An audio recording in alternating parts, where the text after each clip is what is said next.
তো বন্ধুরা, আপনার আধার কার্ডে কী সমস্যা আছে আপনি বুঝবেন কিভাবে? তো বর্তমানে ভারত সরকার প্রচুর পরিমাণে আধার কার্ড ডিঅ্যাক্টিভেট করে দিচ্ছে। তো এই জন্য আপনারা কী করবেন, আপনারা নিজের মোবাইলে নিজে চেক করুন যে আপনার আধার কার্ডে কী সমস্যা আছে যাতে ডিঅ্যাক্টিভেট না হয়। তো প্রথমে আপনারা ক্রোম ব্রাউজারে চলে আসবেন, এখানে লিখবেন সার্চ করবেন UIDAI.gov.in। এই লিখে সার্চ করে দেবেন। সার্চ করে দেওয়ার পরে আপনারা এখানে মাই আধারে চলে আসবেন। মাই আধারে চলে আসার পরে এখানে ক্লিক করবেন। ক্লিক করার পরে এখানে এই যে পেজটি শো হবে, এই পেজে আপনি গেট আধারে ক্লিক করে দেবেন। গেট আধারে ক্লিক করার পরে যে পেজটি খুলে আসবে আপনার সামনে, তো এই পেজে আপনি কি করবেন, এই পেজে আপনি স্ট্যাটাস চেকে ক্লিক করবেন। ক্লিক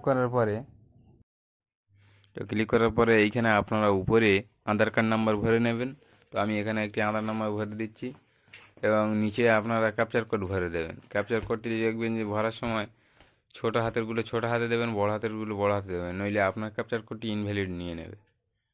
তো এইখানে ক্যাপচার কোড ভরে নিচ্ছি।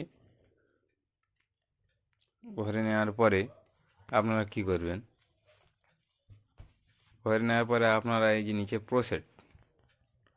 প্রসেড দেখতে পাচ্ছেন, প্রসেড বাটনে ক্লিক করে দেবেন। তো ক্লিক করে দেওয়ার পরে আপনাদের আধার কার্ড শো করিয়ে দেবে। তো আমার এখানে শো করিয়ে দিয়েছে।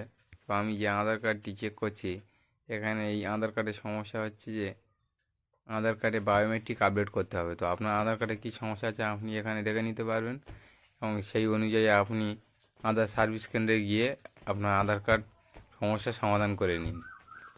বন্ধুরা, ভিডিওটি ভালো লাগলে লাইক ও সাবস্ক্রাইব করে সঙ্গে থাকবেন।